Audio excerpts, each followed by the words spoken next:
What's going on, you guys? Welcome back to my channel. So tonight, I was going to do it tomorrow, but I had a change of heart.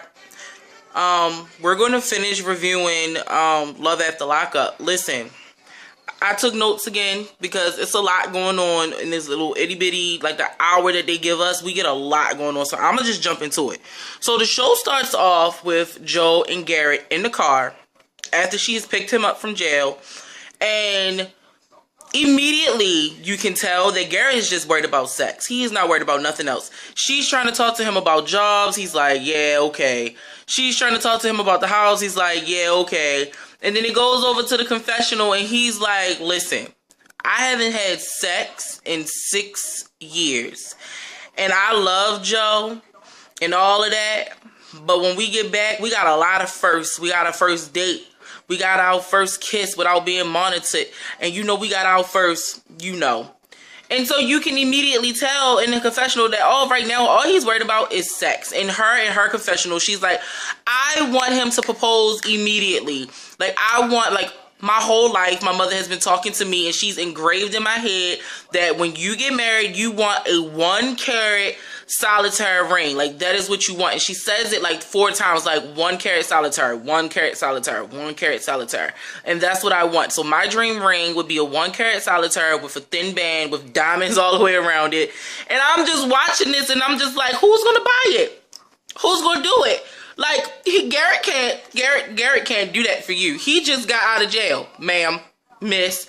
Like, he's not going to be able to afford a 1 carat solitaire diamond ring with diamonds all the way around the band. And he literally just got home from prison. Like, we need to get Garrett a job. Okay? We need to get Garrett in school. We need to do anything. We need to get Garrett laid. We need to do anything but go get you that diamond ring, like, right now. So they're in the car, they get home, he's all excited. He hates the dog that she's picked out. Like, she's picked out this little cute, I think the dog's cute, this bulldog, and he hates the dog, but he is really uninterested in any of this stuff. Like, she shows him around the house, he's like, yeah, that's nice, that's nice, that's nice, yeah, that's nice. She's like, well, I'm gonna go take a shower and you can join me. And of course, he puts the dog up and he goes and joins her, and he says in his confessional that the sex was amazing. Like, he could not believe how good it was. But she's like, it was quick. And we got to get his stamina up. And we got to, it can be improved on.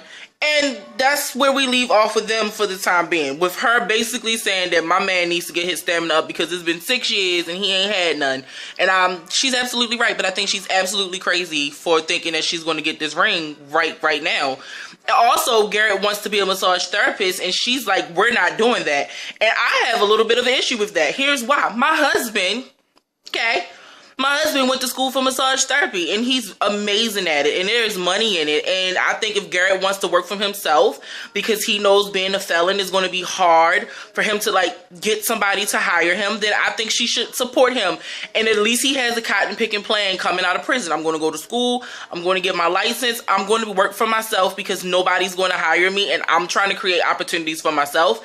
She immediately turns it down. She's like, no, that's not going to work for me because I don't want you touching people. Like, you start to see that she's crazy, and the only reason this relationship might have worked was because he was behind bars and she didn't have to worry about trust issues or any of those things. Like, none of that stuff needed to be addressed because there was always somebody watching Garrett. Whatever, we'll come back to them in a second. So then we go on to Lizzie and Scott. Now, Scott is out shopping with his friend Shar. And Shar does not want to be in this store. Shar is not trying to help Scott pick out nothing for Lizzie. He's like, she's not having it. But before we even get to the store, we have Scott and Lizzie in the car. Like, Scott's in the car, Liz is on the phone, and Liz is like going off about this wedding that she wants. Like, she's getting ready to come home in a couple of weeks, and she's just like, yes, I want this wedding with doves and butterflies and the big Cinderella dress and this and the third. And Scott's like, yeah, we're going to do it. I mean, we're going to spend this money. Why not? It's just money. But then we find out that Scott's only a truck driver, and he can support them if you're not being, like, overly greedy. And clearly Liz is overly greedy. Like, it's even to the point where he's like, we need to clear out one of the small rooms and turn it into your closet. She's like, yeah, because I'm used to having, like, at least 300 or 400 pair of shoes. And Scott's like, you know, I told her that we would be fine and we'd be able to, like, you know, I could support her, but she wants a lot, so I don't know how this is going to work.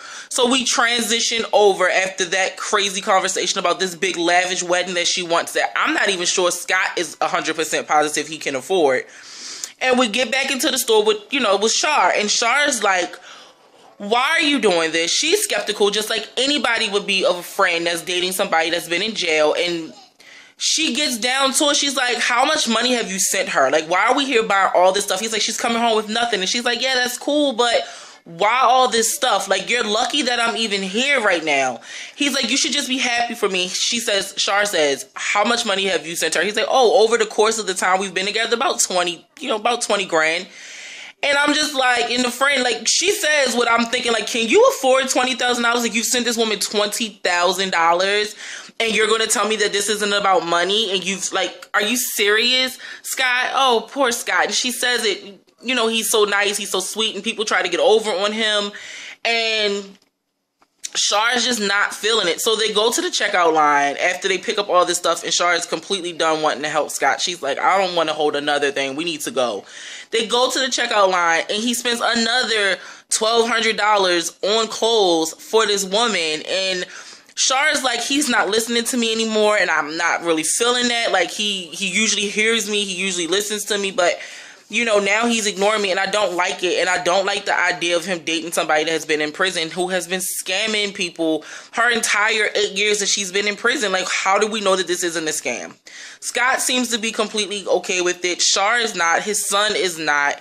And that's pretty much where we leave off with Scott. We do not hear any more about Scott and Liz that night. So after we see Scott and Liz, we go to Lamar and Andrea. Now listen, Andrea is at her friend's house. She's getting her weave done. I don't know if she was getting it sewn in or glued in, child, but she getting her hair done by one of her little Mormon friends. She sends her daughter into the back room to go chill with the brother because it's getting ready to get real personal. And the friend's like, you know, she's like, you know, Andrea's like, I was at my bridal shower and it should have just been about me, and everybody just turned it into something else. And like, she immediately starts crying. And I guess my thing is, you've been lying about the situation this entire time, telling people that he lived in a whole nother state. You never told anybody that he was locked up except for the one friend. And you barely told her, to be quite honest. So the people's reaction, while you may seem like it may seem like that it was harsh and like they probably shouldn't have went that far, but what did you think was going to happen? Like they're Mormon women. Everybody's married. Everybody's with kids. Everybody's married to doctors or lawyers or something. And then here you come with your 3 kids. You're divorced. You're breaking every stereotype for the Mormons. And then you say, I'm dating a guy that went to jail for gun possession and robbery and having somebody held up at gunpoint. Okay? So the judgment, while it seemed harsh, and her friend was extremely rude with some of the comments, but at the same time, it's kind of like, what do you expect? You understand what I'm saying? It's like if you hide your pregnancy for an entire 9 months and then out of nowhere you tell everybody that you're pregnant. And on top of being pregnant, you don't know who the father is. Like, you kind of got to prepare yourself for the response from people because you've been the one lying. I'm just saying. So she cries or whatever. And she's telling her friend that's doing her hair, like, I've known Lamar was going to be, you know, the one that I was going to be with. He was my soulmate. I've known this from day one. And I just want everybody to be happy for me. And the friend's like, of course, but you need to really think about what you're doing. You're getting ready to go in this car for 9 hours. And you're going to really need to like think and pray. And what if you get there and decide that this is a bad idea? Do you turn around and leave? And she's just like, I don't know. You're scaring me. I'm going to definitely be thinking and praying. But what if I do get there? Like, I could get there, pick him up, and my kids will have a father. Or I could get there and decide that this is a horrible idea and decide to turn around and come home and just be a single mom all over again. And in my head, I'm like, that's just not as bad as coming home with a man that you genuinely only know through letters, phone calls, and seeing him in jail maybe once or twice a month. You have no idea what his life is behind bars, and you had no idea what his life was that got him there. And I hate to say it, but a lot of times with the system being locked up for 18 years, you turn somebody that may have not been that bad into maybe 20 times worse, because it's not like the system sets you up for success. They're not sending you to school, and even if they do, a lot of people don't want to give convicted felons a chance. So you don't know what you're walking into. Is being a single mother that big of a deal for you, that you would risk the safety of not just yourself, but the safety of your kids? I'm not saying that he would do anything sexual, but you don't know if he has a temper. You don't know any of this stuff. And she says it herself, that she's unsure of his temperaments, and she doesn't know if he's going to turn back to a life of crime and gang violence. And quite frankly, that isn't worth, bringing somebody into my home to say that I'm not lonely versus like my kids' safety. We would have to figure something else the hell out, because you wouldn't be able to come home with me. Not that day. Not until we was like some trial and error, and then no, just no. So that's where we leave with her in that moment, with her trying to figure out if she was like gonna bring him home or not bring him home. I don't know. Andrea's crazy as hell. No, not when you have kids. I don't think you can make decisions like that when you have children, to bring a convicted felon into your house. I'm just saying.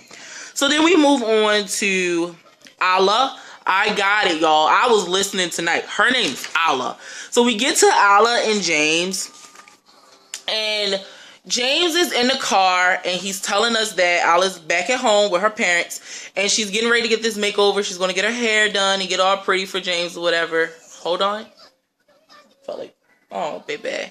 And, he goes to this flower shop, and he's like, listen, I'm excited to see her. I'm so happy that she's home. I'm not sure how I feel about meeting her dad, but I know I'm ready to meet her mom. And so he stops at this flower shop, and he picks up these flowers for Allah and her mother. And while he's picking up the flowers, he's like, oh, my girlfriend, like, this is for my girlfriend and her mom, and the floor